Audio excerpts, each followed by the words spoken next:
It's been 3 weeks since the Israeli government decided to close Ben Gurion International Airport due to the threat of coronavirus mutations entering the country. However, it is not hermetically sealed. While some Israelis find themselves unable to return and stranded overseas, facing the threat of being classified as illegal immigrants, 437 judokas from 63 countries were allowed to enter Israel. The reason? A Grand Slam judo competition.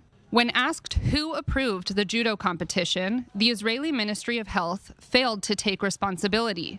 At a coronavirus cabinet meeting, some ministers expressed their disapproval. Interior Minister Aryeh Deri wondered why athletes were allowed in, with no quarantine requirement. Coronavirus coordinator Nachman Ash said that they were being tested and to remain in their hotel rooms unless taking part in the competition. Who enforced this? Deri asked. We did, and the judo union, Ash answered. There is no one person in Israel that did more tests than we do, like athletes do. I think it's my 30th coronavirus test. The judo union emphasized that the competition is being held in a bubble form.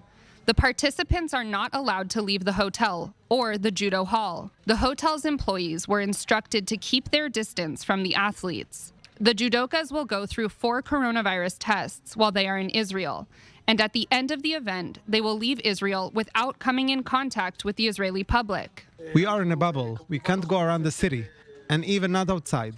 But that's a small comfort to the Israelis abroad who cannot come home. It doesn't make sense that I'm stuck in the United States for 2 weeks. They let all sorts of athletes to Israel just because they're judokas, and it's an Olympic sport. So they care about it, while I stand here in the cold and try to go on a flight back to Israel.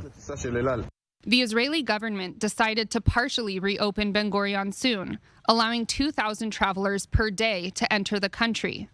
The easing of the restrictions should help those who are stuck abroad. Meanwhile, the judo competition goes on. And yesterday, we've learned that at least 4 of those 400-plus athletes who entered Israel for the judo competition are now coronavirus positive. And countless more judokas may have been exposed to the virus during the flights here and the bus trips to the hotel.